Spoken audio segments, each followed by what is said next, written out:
Hello and welcome to Jack and Being Frank. This is season 2, episode 7. I'm your host, Jack Milano. It's here with here's my co-host Frank Radio. Today we're diving into the firing of Dable. Brian Dable happened at around 12-1 around that time, and the latest NFL action around the league. We'll definitely hit on that if we think anything is huge there, and sharing our thoughts on what's going on with the Knicks and the NBA. So let's start. Mr. Radio, when you hear that Brian Dable's firing, what Brian Dable's fired from the Giants, what comes to mind? And do you think it's justified? Because I know a lot of it was like, oh, you want to keep Dable, that stuff, but you said that the one outlier was going to be if it's justified, you definitely pull the plug. So what was your thoughts about that? Was it justified? I think things changed very quickly. I think it was justified. I've been saying that he should be back, barring a collapse this year, things getting really ugly, keep him and Dart together. But you know what? Things have gotten really ugly. I mean, when you lose 4 games by 10-plus points, and that's the most in the NFL, the next closest is 2. I'm not sure which team it is, but I saw yesterday there's the next closest. The Jets up 2. The Jets lost 2 games by 10 with the 10-plus. No. I thought you said I meant losses in which you had a double-digit lead. So the Giants have 4 of them. The next closest is a team that has 2 losses in games in which they had a double-digit lead. So the Giants have lost 4 of those games. So that is largely coaching. I mean, when you lose like that, double-digit leads in the game, and you lose 4 times. The Broncos game, yesterday's game, the Cowboys game, and then what was the other one with the double-digit lead? I'm drawing a blank, but really the Broncos game was the biggest one. Yeah. So they've had 4 of these. I just they've changed. I mean, look, I left the door open. You left the door open. About what the Giants should do with Dable. I mean, I tend to think, you bring him back, have him work with Dart, like just keep that pair there. Dable works well with quarterbacks. But it was time for a move. I'm on board with what the Giants did. Yeah, I just think we know it's not a winning season, but this is ridiculous. Like think about it as the owner. Like people own these teams, and it's not a good look for management or anything to have a team lose like that. I mean, you're up against the Bears. You're up against the Broncos. I know your team isn't great, but what you're supposed to do is finish those games, and they were up by a lot. And also, the call to not go for it, screw analytics. That just go for it because it was just they didn't go for it, and they kicked that field goal. I don't know if you remember that. That was such a poor decision. That was a terrible decision. And I know, okay, you want the points, but look, if you miss it, they're on the 1. And that offense, I don't trust to go 99 yards. And also, that was at the 0.5-yard line because there was like 12 men on the field or something like that, or too many men, so they couldn't give them first down, but they moved it like a 0.5 inch closer to the line. So it was like a 0.5 and goal or something like that. It was so close. But even if you don't get it, they're at the 1. So and then I think they booted it, and then it was like, I don't know. They gave a lot of field position for 3 points.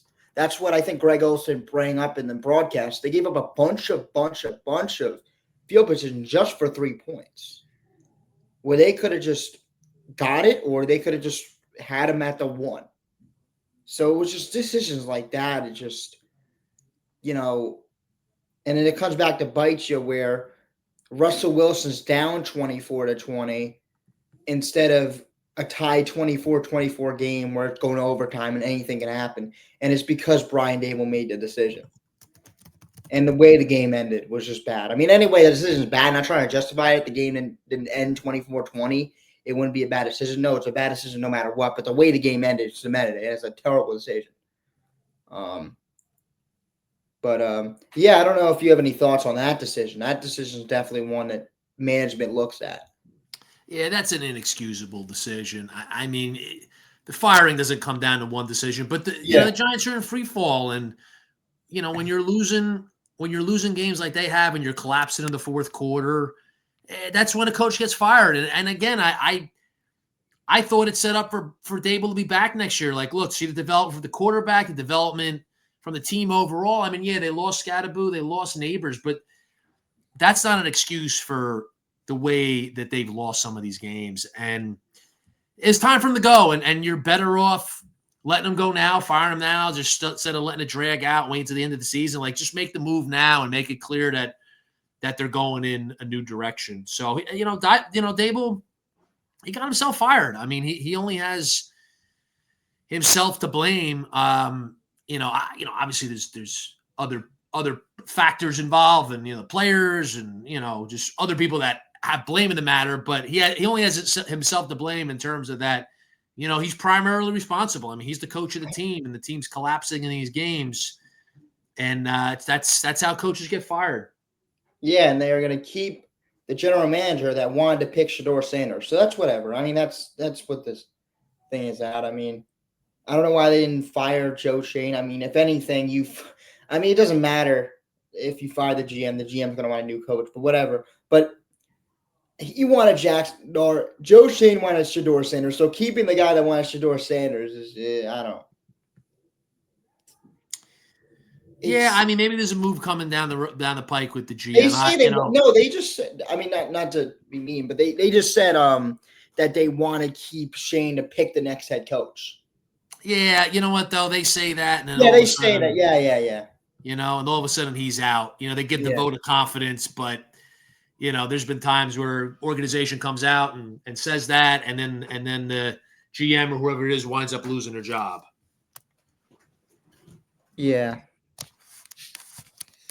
But yeah, I mean, look, I think the Giants made the right call here. I mean, again, I keep repeating myself with this, but when you lose games like that, I mean, that's just a reflection of coaching. I mean, you can't have these sort of collapses, even in a season like this for the Giants where they're not going anywhere, they're not making the playoffs. I mean, it's a major red flag with the coaching when you're losing games like this. I mean, that game in Denver was just a disaster. Yesterday was maybe not as bad, but yesterday was really bad. Yeah, and in fact, during the opponent too. Like yesterday was the Bears, where the Broncos. Oh my God, Broncos they're gonna get two. We found some frauds by the Giants are making frauds out of these teams. They're letting some frauds off the hook. Like when we get down to playoff talk, which we're gonna remember this. The Bears are not that good. I mean, I don't believe in the Bears. I tend not to believe in the Broncos either. But their defense is really good. But it is. But I don't. Offensively, yeah. I'm not. I know they're 8-2, but I'm not really a big believer in them. I don't see them going deep. Yeah, Knicks has hit a sophomore slump. He just isn't good at all. Not playing good at all. That's really bad. With the quarterback play there again. I mean, I don't see the Broncos really going deep in the playoffs, but I mean, the Giants let them off the hook for sure. But again, and then they let the Bears off the hook too. They let the Cowboys off the hook in week 2. I'm trying to look. What's the other game where they had a 10-point lead and lost? I feel like you forgot the they may have the Saints game against the Saints. Oh, they had a 10-point lead in that game. Okay, 14-3. Theo Johnson. That's terrible too. I mean, you're losing to the Saints when you have a double. That's just inexcusable. I mean, that's where you get fired. Look, he deserves to get fired. Maybe he gets another opportunity in the league. I mean, he showed signs of being a formidable head coach, but I just think that his system, also, I just feel like his system really, is going to hurt Dart. Like, a lot of running and a lot of just, I feel like he's, Jackson Dart's got to keep it between himself to not take the hits, but he's also, I feel like, egging it on. Not egging it on, but, not doing anything about it. He's, making it a lot of running and a lot of just, putting Dart in situations where he can get concussed because you're not telling him to go down or like there needs to be a coach in there. He did the same thing with Jones. Jones got hurt a lot. And not saying Dart's Daniel Jones, but once you get hurt a lot, it takes a toll on you. So and also not saying Dable's like a terrible guy that's going to get a bunch of people injured and all that stuff, but there's a trend there. There's a pattern there that Daniel Jones hurt a lot, injured a lot from that running style. And I mean, maybe you can argue he was just bad, but that took a toll on him. Being hurt that much in New York definitely took a toll on him. And you see him being healthy now and good and really good. And then you see Dart being really good, but he getting hurt. So you want to stop it before he keeps getting hurt over and over and over again. And then he's next thing you know, he's off to another team. So you want to keep that franchise quarterback upright. Yeah, and I don't think know part if of that's that just is coaching, but I also think part of that's on the player. But yeah. But you know, I feel as like a coach, Jones you the got to get same that message problem. through that you have to learn how to protect yourself. I don't know. Yeah. I mean, I think it is part coaching. I think it is part player, and I think They Dart run will learn. They run an aggressive QB scheme. They said something in the broadcast. They like run like a very like a very like hard QB like a scheme that's like I don't know like built for a young player like a spry like you're gonna run a lot and you're gonna get hit, but I don't know if that's sustainable for somebody like Dart. He can make moves, which is why he's very good. He will be good in open space and that stuff, but you got to know when to go down and doing it all the time and trying to rely on that. And you saw that with Jones when he relied on his speed, not going to end up well. So we'll see. I mean, I do hate that Dart's going to have a new play caller next season. I mean, you would like continuity there, but you know, maybe Kafka was calling the plays, but whatever. I mean, you need a new voice in his ear. I really want to keep that continuity there. I want them to find the right one, which is why keeping Shane really, bugs me. Is because you got to have confidence in that GM can pick the right coach because you need one to stick because you found your franchise guy. You found one part to not. You found your guy, in my opinion. You hit up part A. Now you need part B to go with it, and that's coach. Not like that's the only part in football, but that's two big parts: the coach and the quarterback. You found your quarterback. Now you got to find your coach, and you need a coach that will be continuity and be there for a long time. So that's big in this now. It's very big to find this coach. So you think they'll go with an offensive-minded head coach? I don't know. I really don't know. I just want someone that would stick around. But yeah, I think offensive minded but also it depends on that defense. I would love this. There's good coaching candidates. I think Saleh would be good. I think. No, I let's don't know. stay away from him. Really? Yeah, he did a poor job with the Jets. I don't like him as a head coach. And I don't know. Like, are they gonna go with a head coach with an That's offensive definitely a big background, thing. or He would be one of those players. He'd be one of those coaches that if you want to bring an defensive coach, but that's the route for defensive. But I don't know. yeah, I don't like the job he did with the Jets. He doesn't instill discipline. He seems like a really good guy, and he's a great defensive coordinator. But I wouldn't bring him in. Yeah, maybe a more guy that would just be like in Dart's ear and be tough on him, but also like have instill confidence in him. I think that's big. And then get on him when he makes mistakes and that stuff. Because I Yeah, felt I like mean, you've been more in tune with it. You've probably been more in tune with it today than I have. They floating names out there already. I mean, they floating Saleh out there. Are they floating anybody else out there? I don't know. I didn't check any names. I just threw that one out there. I thought he would be a candidate there. Candidate, at least. Not saying he's good or not, but it would be a candidate. Um, uh, I, I don't I don't know if they threw out any names. Um, Gruden would be funny, but I think What that they about would. Bill Belichick? This guy's top: Brian Flores, Clint Kubiak, Mike McCarthy. I don't know. I think they bring in a younger guy. I don't.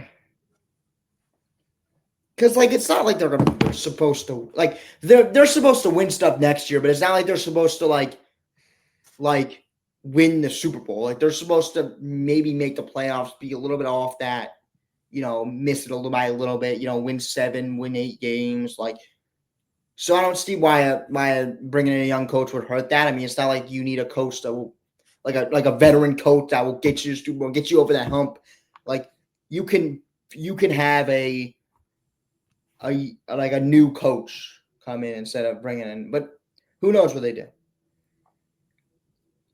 Man, I'm reading up Belichick.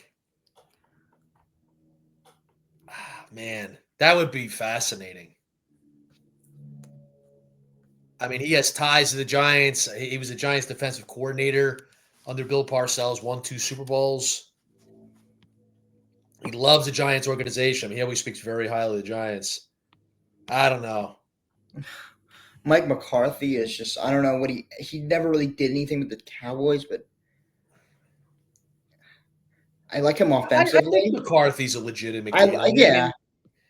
I like it. It's not like it's not like you're gonna win. You want to get over the hump. You just want to make the playoffs. And McCarthy will be, McCarthy's had a lot of success. He yeah, won a Super Bowl with Green Bay. The Cowboys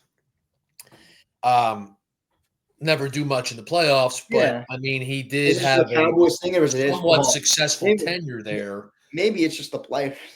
I don't know, but who knows? I mean, even if he is like a playoff, like not living up to your expectations type of person, like he was the Cowboys, doesn't matter. I don't feel like. I think the Giants need somebody that'll come in and be competent and be a good guy to dart and help that defense. Because I have a feeling the offense will be really good. Like it has pieces, but you need a coach to put that together. And I think like they have talent there. Like there's gonna be talent there next year. You need a coach that put like I don't think the Giants coaching job will be that like I think it'll be a pretty like a decent job, and it's like New York media, but pretty decent job to have. Like they have talent there, and you're not expected to do a lot. You have talent coming back. You have a good defensive line. I don't know if they've done anything, but you have names on the defense. But I don't think it's that bad of a job. So who knows? Well, Giants is a good job. I mean, there's the pieces in place. I mean, it is a good job. It's a job where Well, it's also going it's to a take job where some you have a time. quarterback. I don't think they're going to be a Super Bowl contender next year, but I mean, this is a very appealing job. Well, it's a job where you have your quarterback in hand. You know who you're working with. Like you don't have Well, to that's the go out and biggest thing. I mean, yeah. you have the quarterback, then it's an appealing job, and it is the New York Giants, and there's a real You have a receiver that's at his best, top 5 coming back, in my opinion. So, yeah. and who knows what Scadaboo's going to do, but he's a pretty hard runner. I mean, you could. So, you have pieces. And I like the work McCarthy has done. So, that's an option. Definitely an option. But we'll talk about that later as it gets closer and we see more and more names. I mean, they just fired him. But yeah, it was a move that, made sense. And the Giants are moving forward and they still have the trajectory. I mean, even though they have a new coach, but they still are expected to win games next year. And especially because the schedule is going to lighten up, they're expected to win games next year. It's same trajectory, just different coach. You're not supposed to do anything this year. And the next year, still, I mean, there's no exception. Even if you have a new coach, you're still supposed to win 7 or 8 games next year and try to put wins on that board next year. That's their. It Yeah, there's hasn't going to be changed. an expectation to win games next year, to be Yeah, competitive, it to hasn't be changed. in the playoff mix. Yeah, it hasn't changed because of a new coach, especially if you want to bring in somebody like a McCarthy or somebody that's been there, done that. You want to win, even no matter what you want to win. So, and also, you still haven't. I mean, are the Giants really like like they were in these games? Like I don't know if they're really that bad. I mean, like imagine when they get Well, they players lost back. 4 games and they had a double-digit lead. I mean, if you Yeah. win all 4 of them, what are they, 2-8? They'd be 6-4. If you win 2 of them, you're 4-6. Yeah, like I think the Broncos game and the Bears game is very winnable. Like Saints was early and Cowboys. I mean, Cowboys was early too. You were in the lead, but you were in the lead there late against the Bears and late against the Broncos. So Yeah, I mean, the Bears and Broncos losses are just absolutely inexcusable. I don't care if the Broncos are 8-2. I mean, that game was over, yet it wasn't over. Like the analytics, the Giants had a 99+% chance of winning the game with what, like 5 minutes left. I mean, it's just ridiculous yeah, losing that game. And yesterday's game, it's ridiculous losing that game too. and even Um, though those teams are over 500, they're fake. I mean, 8-2 is the ridiculous. Bears are not legitimate. They The don't get it Broncos done. they're a contender. I don't believe in them, but okay, they're a good team. But again, you win 2 of those games that you had double-digit leads in and lost. There's 4 of them. You're 4-6. You win 3 out of And 4. You're 5-5. and that So it's hey, coaching. I mean, that's why he got fired. He and deserves you're to get still fired. 0-2, and you're still 0-2 in games you're up by like 10. So you know it's still bad, but you're keeping your job, your name. You're 100% are. And even with the like, yeah, you just had to.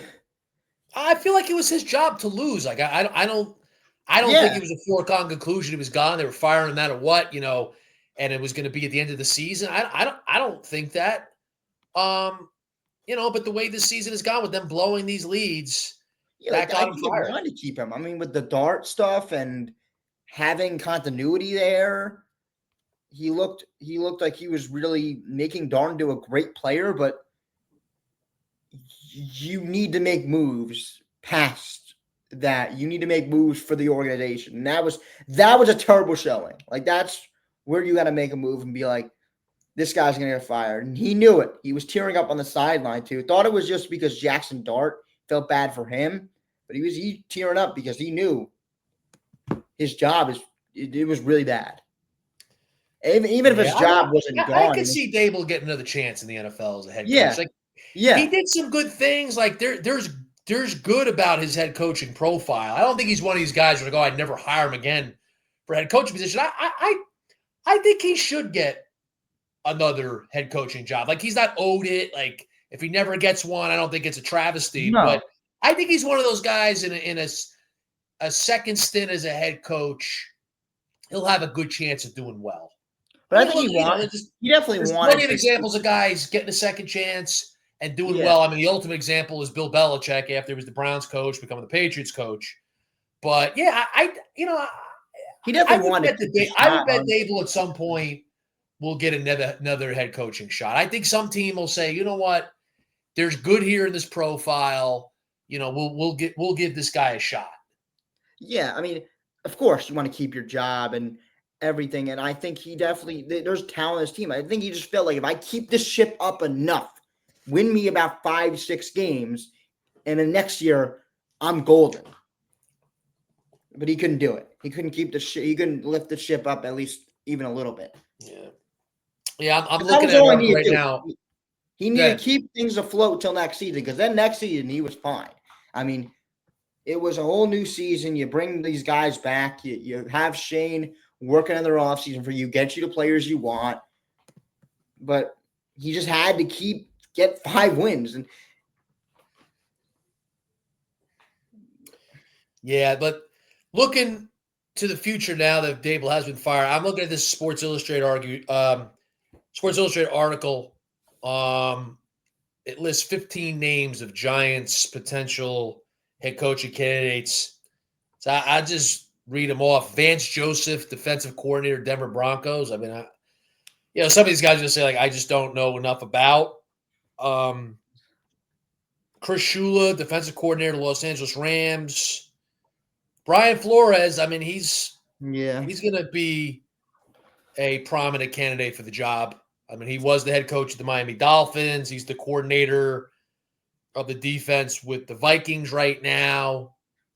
See how they're doing offensively. Marcus Freeman, head coach of Notre Dame. I don't know. I don't know about a college coach. I'm going to say no to a college coach. Yeah, I'm probably gonna say no. I mean, yeah, definitely. Steve Spagnuolo. I don't think he had such a terrible stint with the Rams when he was a head coach. That was brutal. So I don't know. I mean, obviously his Giants ties. He's amazing defensive coordinator. I mean, he's one of the best ever. I don't know. I mean, that stint with the Rams was really bad. So I don't know if he's ever going to get another head coaching position. Yeah, I mean, there's coordinators. Davis Webb, offense coordinator, Denver Broncos. Antonio Pierce, no way. I mean, the job he did with the Raiders, I mean, I know the Raiders are a great guy, but, had good intentions. I know the Giants' ties, but I don't think he's the answer. No. I mean, they have Mike, what's it, Kafka, the interim head coach? Yeah, he was kind of the brains behind the offense when they won those games with Jones and they had that season. He was the brains behind that offense, but I think the Giants need to go somewhere else because I've been confused about who's running the offense actually, but just move. I think and I don't think he could be our head coach. Yeah, Mike Elko, head coach of Texas A&M. I say no. What are they even doing? I say no to the college coaches, but then there's Bill Belichick. Like, well, but Bill Belichick's not really a college coach. I mean, he is, but you know what I mean. Yeah, he's an NFL coach, but that would just be fascinating. I'd love to see it. I just from the entertainment value, I would love to see that. I don't think the Giants would do it. I don't know. Probably not. I don't know, man. It's like, I mean, his tenure with North Carolina has been such a joke and an embarrassment, but you get him back in the NFL, he'll be motivated again, and he's going after the wins record. He has a quarterback. He doesn't have to go out and get his own.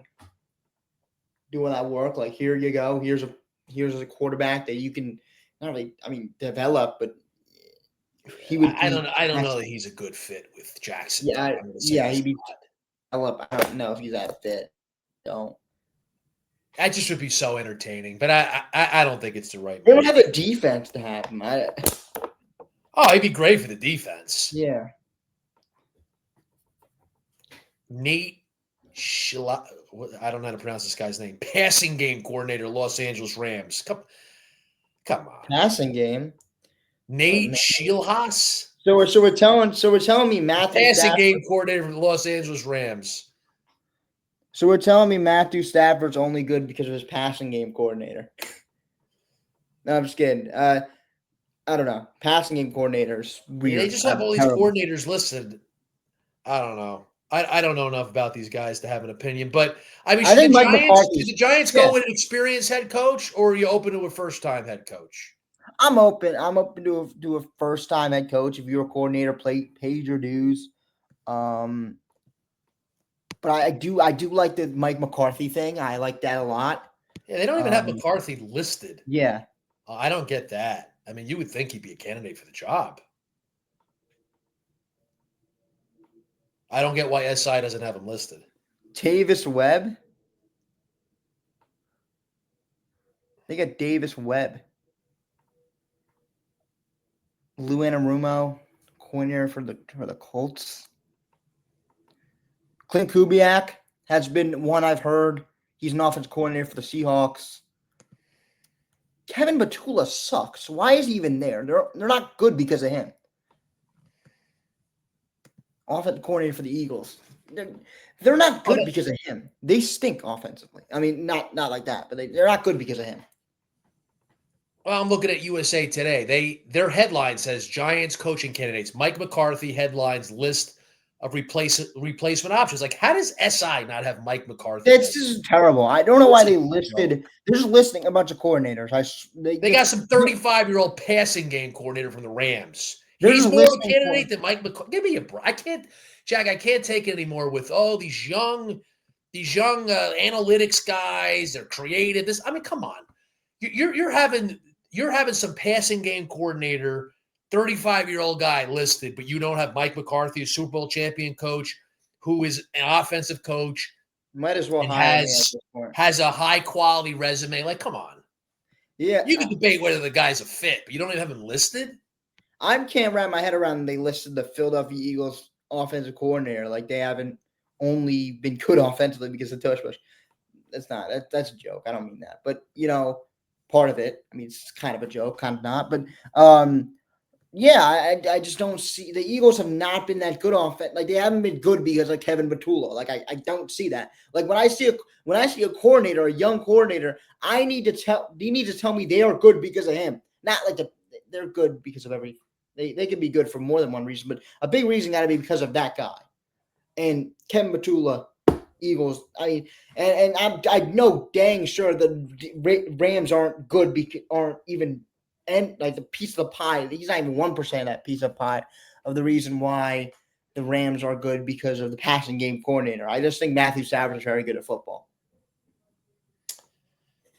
Yeah, I mean, look, Matthew Stafford's really good. I hope people know that because 35-year-old passing game. They cannot tell me the reason Matthew Stafford's good is because his pass. He's great. He's very good. They cannot tell me that the reason why Matthew Stafford's good is because his passing game coordinator. Give me a break. I'm not saying the guy deserves no credit, but I'm just not considering him a candidate for the Giants job. Like, no. I just say no. I'm not. The media, you just came. What's your resume, coach? Passing game coordinator for the Rams? Well, especially when you have Mike McCarthy out there. Like, I'm hiring Mike McCarthy over a lot of these guys that are on these lists. I'd take a guy that I'm seeing on the USA Today list that I think is an appealing candidate. Joe Brady, the Bills offensive coordinator. Yeah, I also think Clint Kubiak has been a name that I've heard. Maybe not there on the USA Today, but Seahawks coordinator. He's right above Brady on the USA Today list. Seahawks are also, it passes my test of the team is good because of him. Seahawks are really good offensively, and they're just really good in general, and it's a big part because of him. So I think that's a coordinator I would take a chance on if you were to take a chance on one. Lane Kiffin, Ole Miss head coach, no. I don't like him for the NFL. He's a college coach. There's so many better than college coaches. I think there's so many better, like even I know you're saying like sub back coordinators, but even coordinators are like I would take Clint Kubiak over most college coaches, definitely 100%. So yeah, it's going to be an interesting process.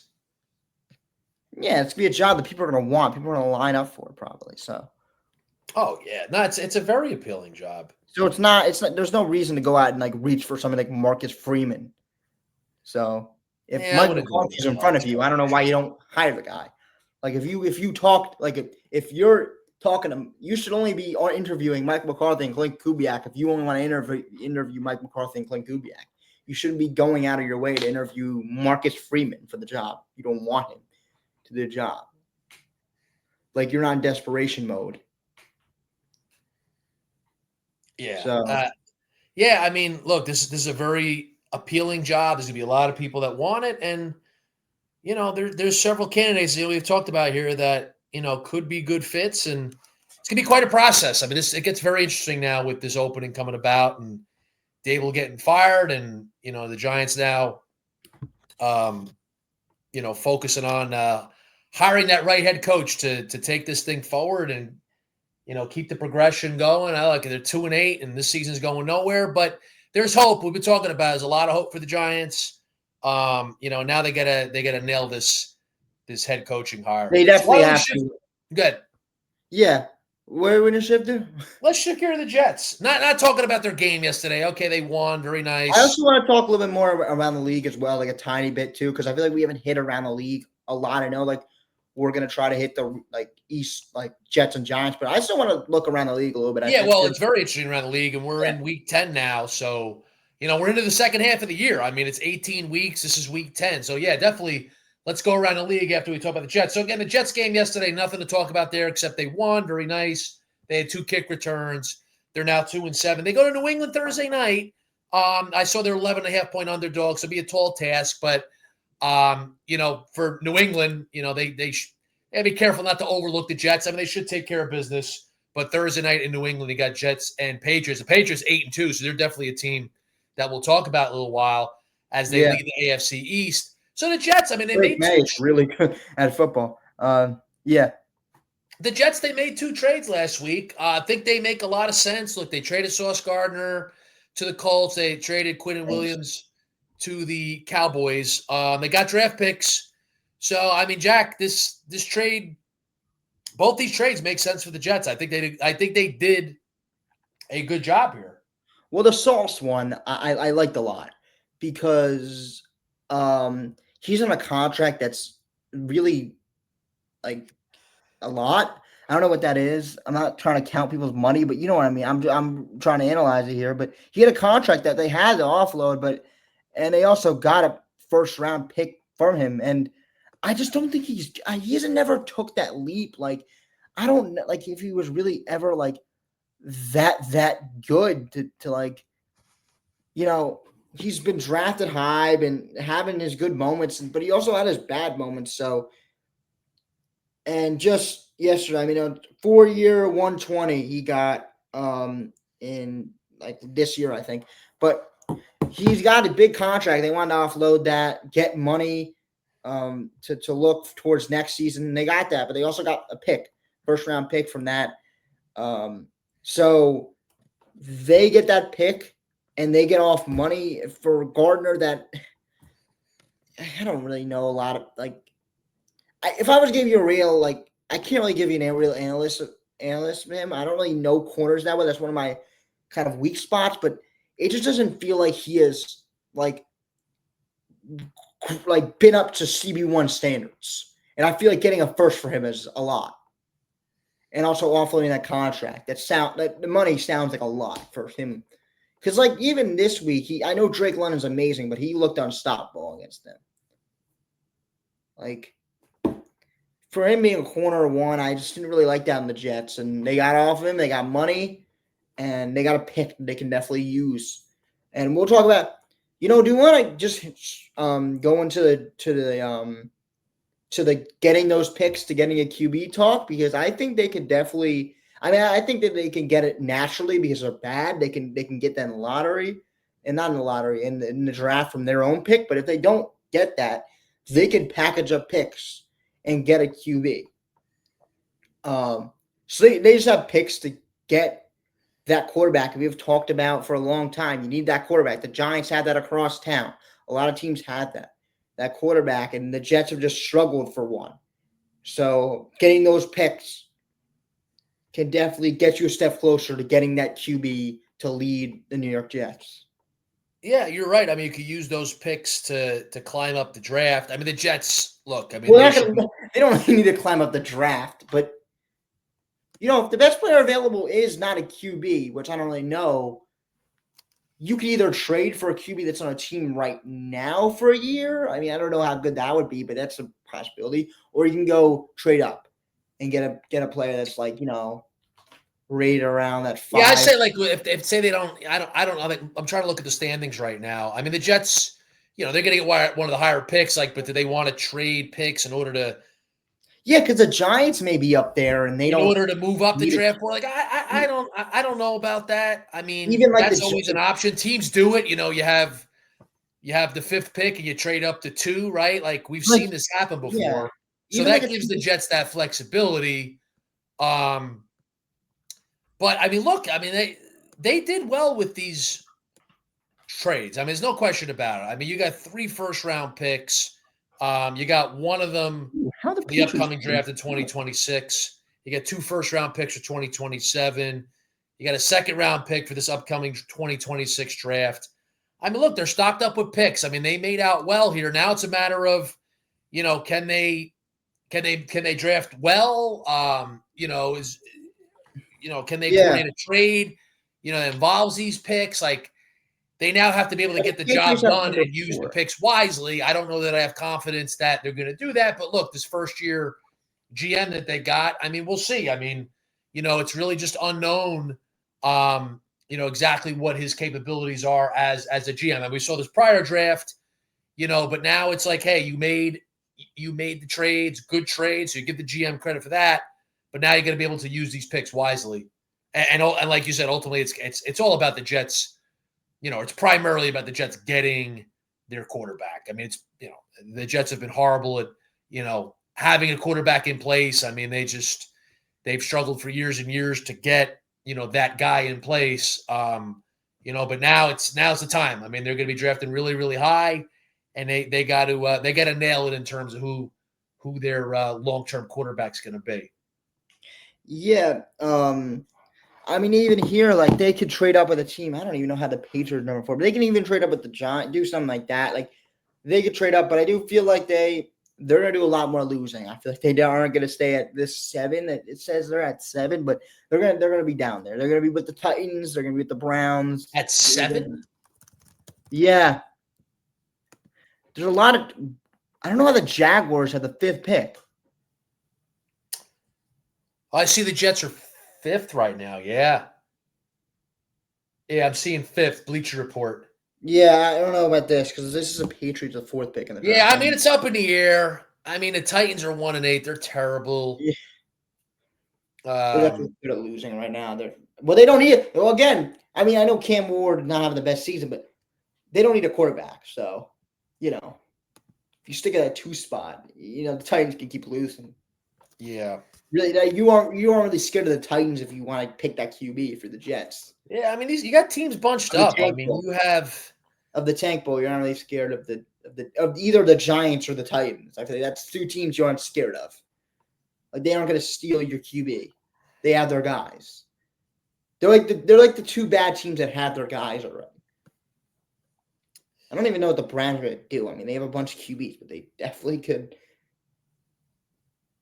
Yeah. Even the Browns. I mean, they spent so much on all those QBs. Yeah, and it's just too early to speculate in the draft. Yeah, definitely. But who knows? But again, the Jets did well here. I mean, there's no question about it.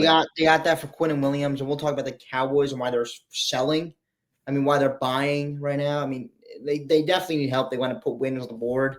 They're in that place where they could do something special and make the playoffs, which isn't special, but they're 3-5-1 right now. So yeah, they're not making the playoffs. Yeah, but I don't know why they would go out and get Quinn and Williams. But I guess it's just Jerry Jones. Jerry Jones. I mean, Jerry Jones isn't going into a rebuild. And that's not going to help them. They need secondary now. He's just not doing that. They need secondary now. So I don't really understand why they went out and got. I mean, yeah, Quinn and Williams is great. That's going to make you Kenny Clark and Quinn and Williams, which is 2 outstanding tackles, or outstanding line. But it's going to make an outstanding line. But that doesn't matter if your corners are Swiss cheese and your secondary is just absolutely unwatchable. So why don't we do this, Jack? So we went into the Jets. Again, good trades there. We talked a lot about the Giants and Dable. So we'll go around the league. So why don't we do this? I'll throw the games out there, and then you can kick it off for each game. Just what you think of the teams involved, the game. So why don't we just banter back and forth? We'll go through the league. So, I mean, tonight you have Eagles and Packers. So we'll get to that one last. Preview that game a little bit. So Thursday had Broncos and Raiders, like a 10-7 game, ugly game. We talked about the Broncos, like, Yeah, they're. I don't are know they how for they keep real? doing I it. don't think they are. I don't think they're going deep in the playoffs. But what say you?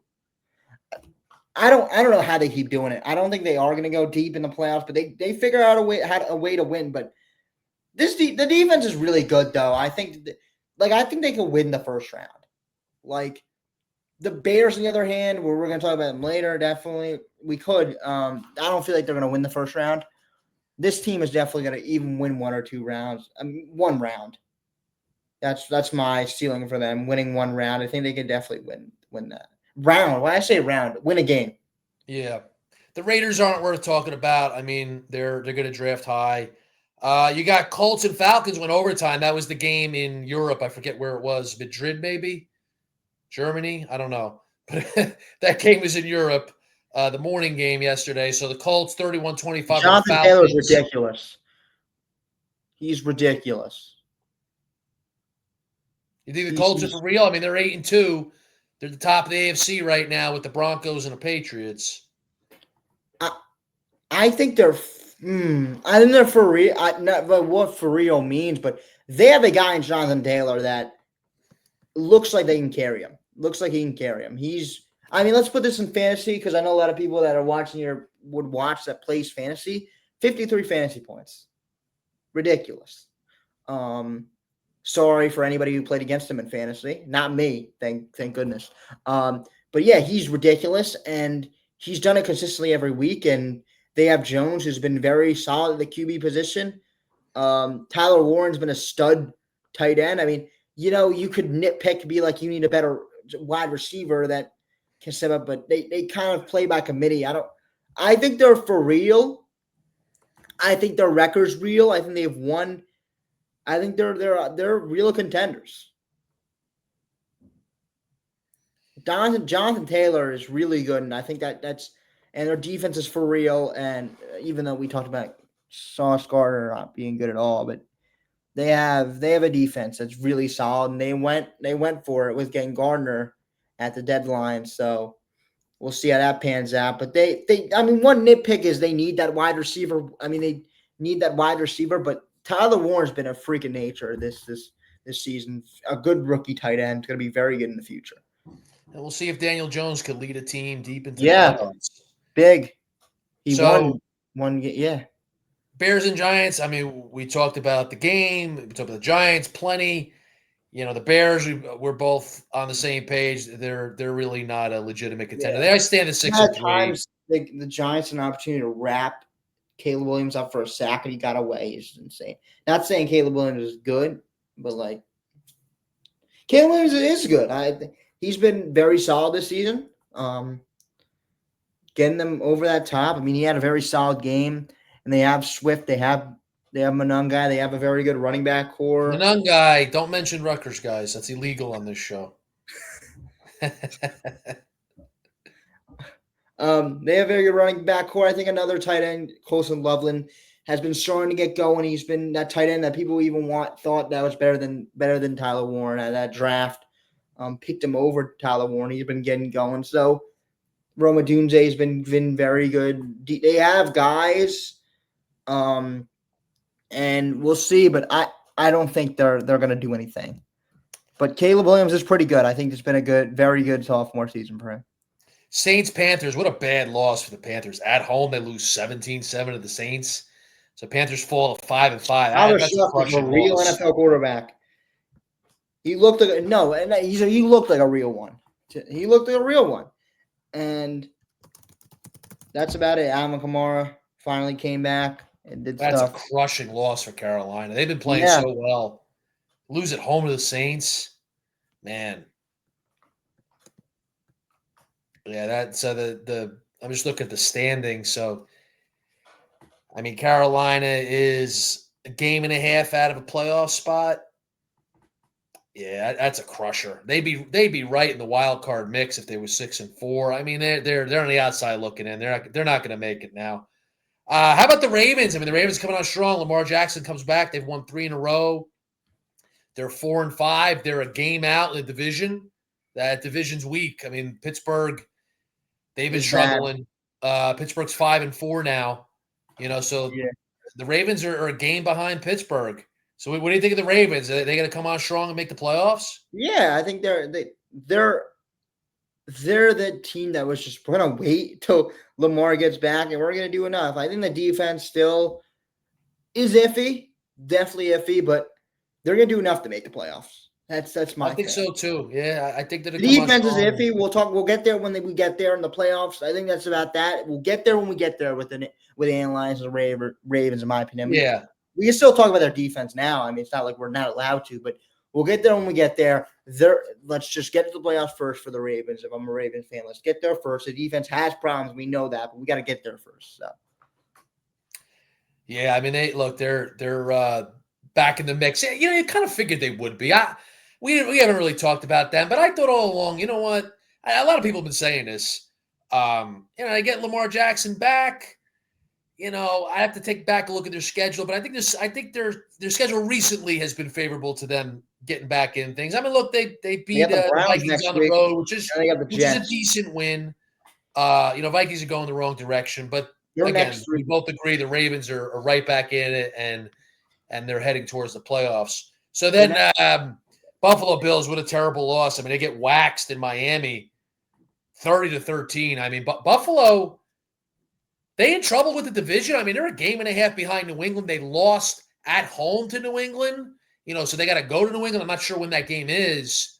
Buffalo, I mean, I think they're going to make the playoffs. I think they're safe there. But what do you make of the Bills right now? I mean, that's a terrible loss. Not only losing at Miami, but they weren't even close. I mean, they got crushed. Yeah, they got killed. Miami played a good football game, but it doesn't really matter. The thing that we're talking about is what the heck happened to the Bills, and I don't really know. It's just yeah. I mean, the Bills are they're going to be there, but this was just a blimp in it. I think that if we go back, this is going to be a game that we look back on being like, wow. I mean, if they lose some way like earlier than we think, but this is definitely a game I wouldn't take. I don't really know a lot to say about it, but it's definitely a good win for Miami. Good for them to get a win. Always good to get a win in the league. So good for them. Yeah, I mean, that game's much more about the Bills than it is for Miami. I mean, Miami's going nowhere, but I mean, the Bills, I mean, they really put themselves in a bad position with the division. If they had won, they'd be a half game back, tying the loss column with New England. They are going to New England, but they could go and win at New England. But I think in terms of the division, they put themselves on the outside looking in now. I think now you got to have New England as the favorites to win the AFC East. So next game, I mean, the Jaguars, rough loss, costly loss at Houston. They lost 36-29 to the Texans. So the Jaguars now 5-4. They currently hold the 7th and final spot in the AFC. They're tied with Kansas City at 5-4. So that's a costly loss. I think that's going to wind up doing the Jaguars in terms of making the playoffs. If they had gotten that win, they're 6-3. They're a game ahead of Kansas City. I still think a tall order for them to make the playoffs, even at 6-3. But I think this takes them out of it. I don't think they recover from this. Yeah, a bad loss. Lawrence played horrific. They really don't have that production at the wide receiver spot anymore with Brian Thomas out and him just not playing well this season. So they have really relied on other players to make plays, and they haven't. Now they put up 29 points. They played a good game here, but they bring in Jacoby Myers and trade deadline also bring that in, but they're relying on a lot of other players to make plays because they don't have that Brian Thomas factor they had last season. Looked very promising, but this season they cost themselves. I mean, just look at the standings. They're not beating. Yeah. They're not beating out the teams they need to beat out to make the playoffs. Like, they're tied with Kansas City right now. Kansas City is going to be in the playoffs. So Jacksonville, I think it would be a tall order for them to make it anyway, even if they won yesterday. But I think they played themselves out. Patriots with a very good win. I mean, the Patriots had a soft schedule, but they went to Tampa Bay yesterday, a good opponent, and they win 28-23. How for real are the Patriots? Like, I think you have to say they're for real in terms of I mean, definitely making the playoffs. They're going to be in the playoffs. But now, like I said, I think I put them, I'm not saying overwhelming favorite, but I put them as the favorite to win the AFC East now. How legitimate, how for real are the New England Patriots? I don't think they're that for real. As the record shows, 8-2 team.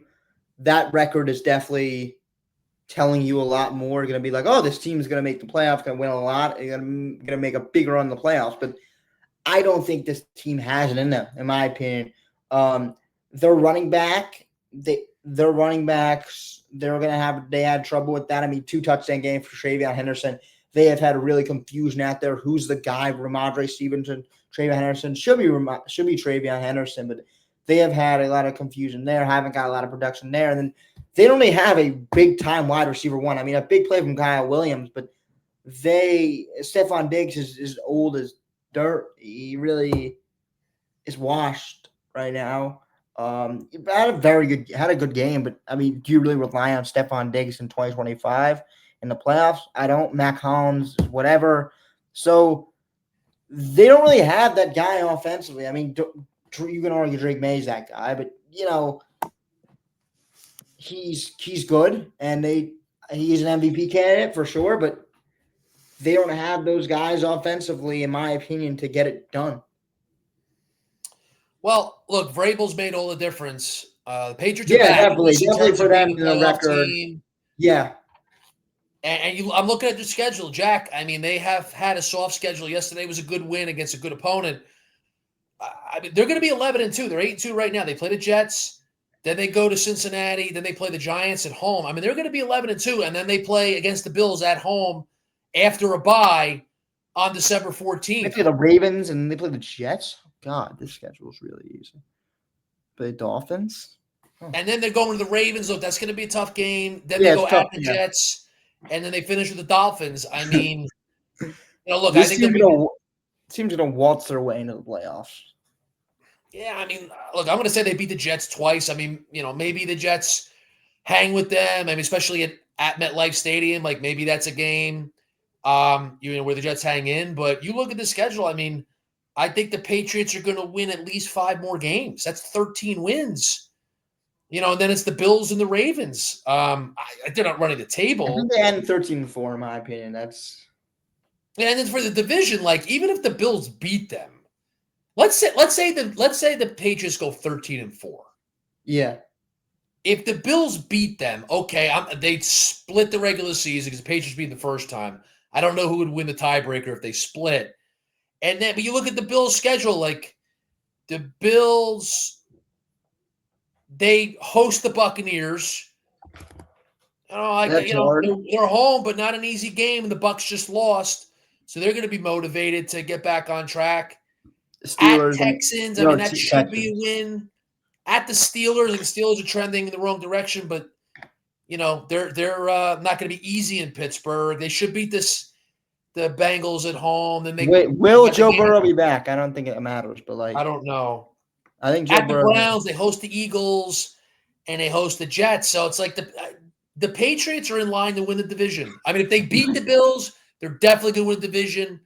But even if the Bills beat the Patriots, like the Patriots are still, I think, in a decent position to win the division. Because again, like I think for the Bills on their schedule, let me just go back to it.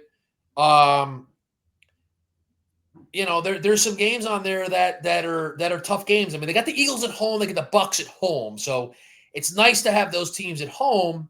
But like there's potentially a couple losses on the schedule there for them. So like, even if they beat the Patriots, but they lose 2 other games, it's 5 losses. So the Patriots go 13-4, they win a division. So I mean, it's a must-win for the Bills at New England if the Bills have any hopes of winning a division. Yeah. So again, New England's in the driver's seat for the AFC East.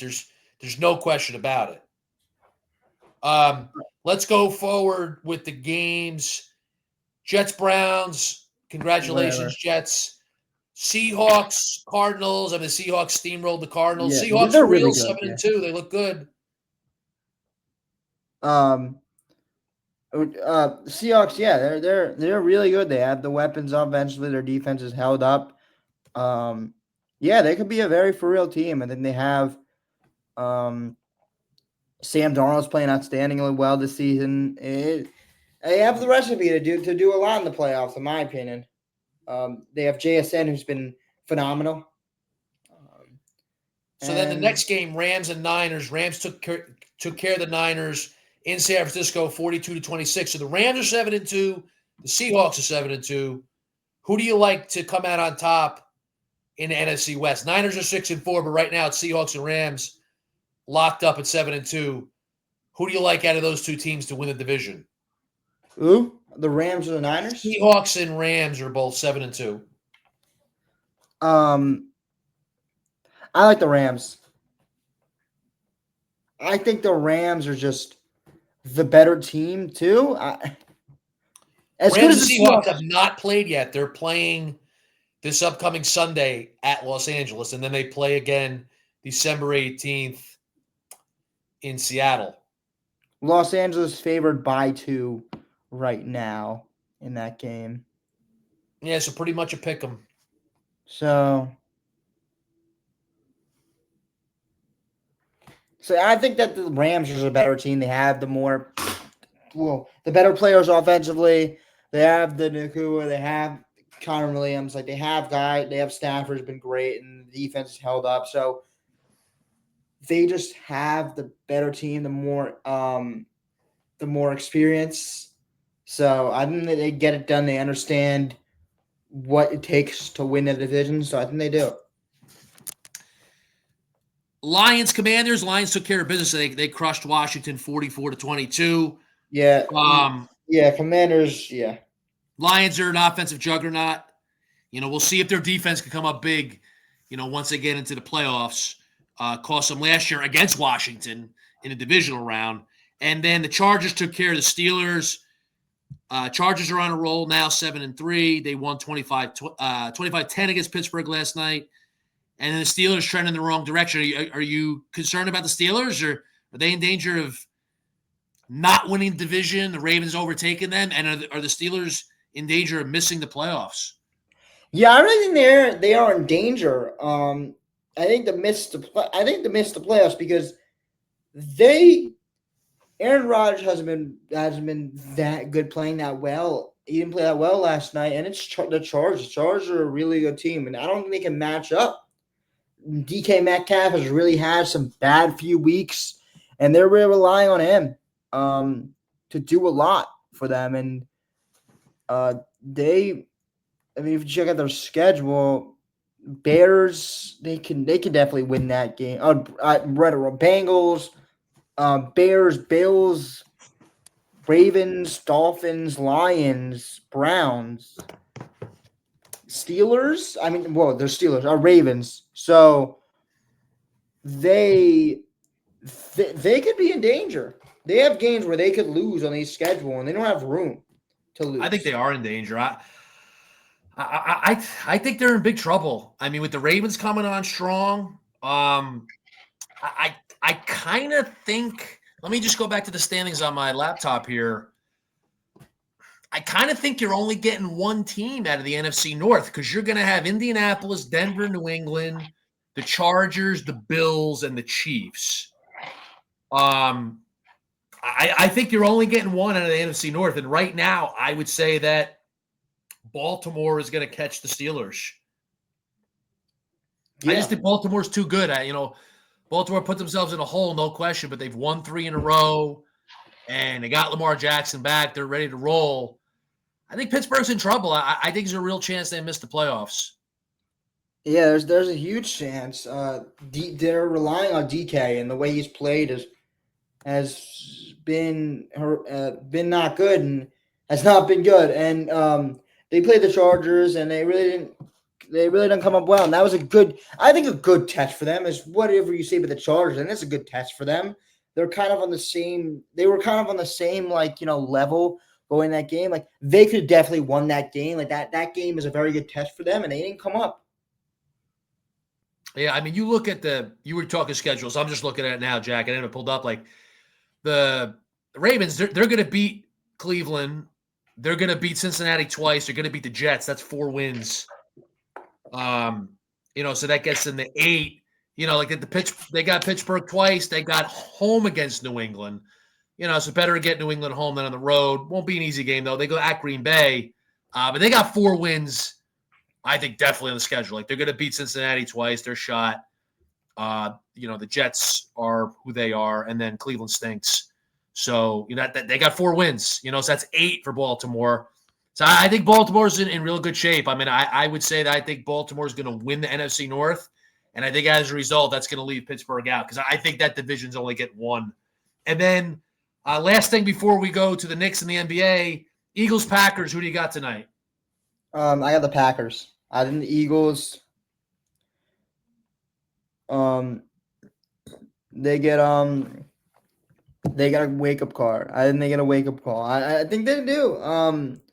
They haven't played since they beat the Giants handily because of the Cam Scatterboo injury. Of course, they wouldn't have beat him without him. And then they beat the Vikings barely. I mean, let's see, the Vikings aren't really that good anymore, and they lost the Giants. They lost the Broncos. So this team could get a wake up call. A good win against the Buccaneers there, but they could get a wake up call here. I think this is going to be a very fascinating game, and I think that Green Bay gets it done. I don't know why Philly is.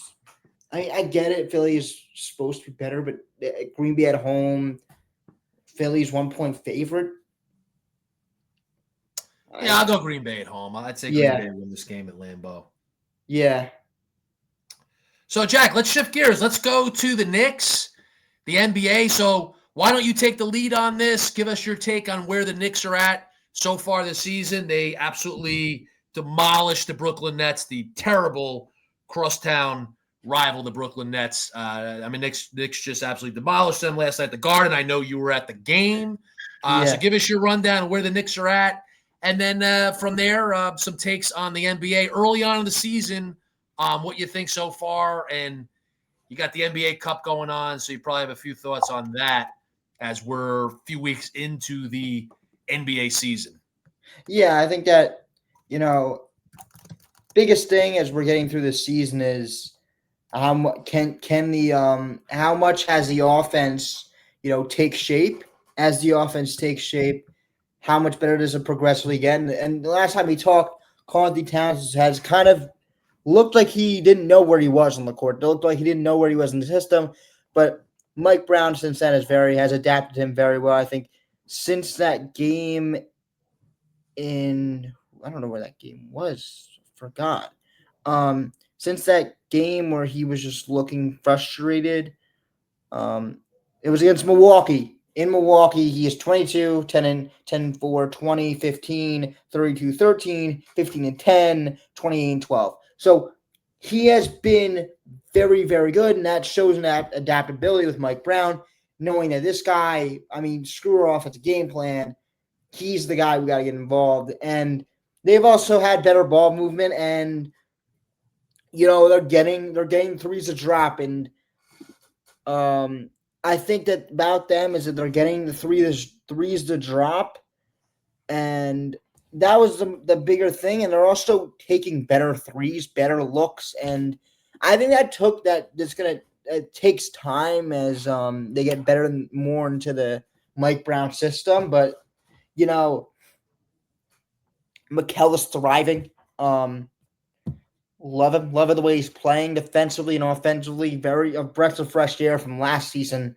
And the Knicks are always going to get looks, but it's just are they going to hit him or not? And they got Mitchell Robinson back, which is big because he just creates more 3-point opportunities for this team, which loves to shoot threes now, but not like that. They shoot threes in a very they shoot threes way more often. They shoot threes and they get open looks from threes, so they're not shooting random threes that aren't good. But Mitchell Robinson is getting rebounds, and he's taking them back out for threes, so he's getting good looks from Mitchell Robinson. Mitchell Robinson has been an animal on the glass, so good to have him back. He means a lot for this basketball team.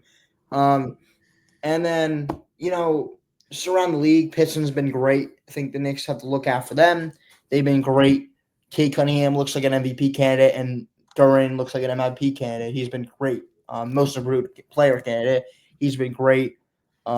Hitting that leap, very good. Looks like Ben Wallace out there. That's a joke, but he looks great. Duran is getting the ball and showing off his bag. He's showing off the way he can score. And out of college, they took him high, and he's showing the fruits of their labor right there. With the way he's been able to play.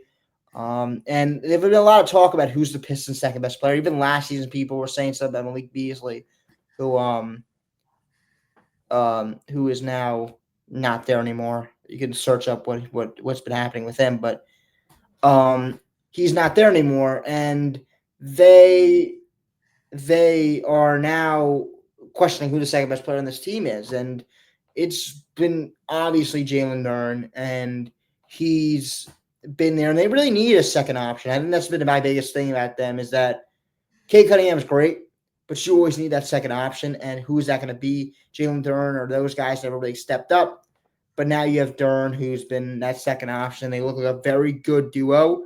The pick and roll has been great from them, a great watch. If you want to learn how to run the pick and roll, watch them play basketball.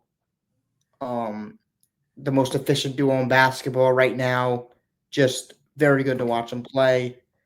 But it's a big thing for the Knicks. The Knicks are gonna face this team, and are they for real? They're 8-2 right now. Had a very cupcake schedule, I feel, but it doesn't take for the fact of the guys that are making leaps like Jalen Duren. That's big. They need that second option, and they've got it in Jalen Duren. So huge for them. And that's kind of it for the whole NBA stuff I have right now. I mean, other than I'll talk about the other stuff on Nick of Time, but for now, that's it. Yeah, it's early in the season, Jack. I mean, Knicks are 6-3. Respectable start. Took care of business against the Nets. You like to see that. You play a poor opponent. You're at home, crosstown rivals too. But in a situation like that, you take care of business. So you like to see that from the Knicks. Again, like it's early. Not a ton to gauge. You broke it down there. And then for the NBA in general, it's just, there's some stories and some things to highlight, but we are a few weeks into the season. So as we go forward, I always feel like with the NBA, like once we hit Christmas Day and you have the 5 games, that's a big day for the NBA. Like once you hit Christmas Day, like that's when the season kind of starts for real. Like obviously it counts now and it matters. But I always feel like Christmas Day, that's when things really take off. Like I've always kind of seen like that the 5 games on Christmas, to almost be like a second opening day, like the real opening day that really gets the season going. Yeah. It takes a long time to get into it, but you try your best to kind of get as much as you can out of it. But, at the end of the day, that's what happens in leagues with a long season. Like the NFL has such an advantage because of the limited amount of games. The teams play once a week. Where hockey, basketball, and baseball is twice as long as hockey and basketball in terms of the amount of games. Like baseball. Like baseball, you get to Memorial Day. Like you could argue like that's kind of like the second opening day where like things really take off from that point. So NBA, I always think like Christmas, the 5 games, that's a really exciting game. You have the better teams, the marquee teams playing on Christmas. The Knicks usually have the 12 o'clock game, usually at the Garden. So yeah, we'll talk about it between now and then. The games matter now. There's definitely things to evaluate when it comes to the Knicks and the other teams. But, once we get to Christmas, that's when I think things really take off and even people just start to focus more in on the NBA season. Yeah, I think as you get into Christmas, but, I think you've seen the progress from the Knicks, but and we'll see. The Knicks still have to get win some games, and it's good to see them get going. Yeah, I mean, you'll certainly take 6-3 at this point. They were 2-2, right? So they've won 4 of the last 5. 2-3.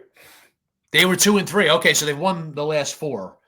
So certainly positive signs. Small sample size, but definitely positive signs for the Knicks as they currently stand at 6-3.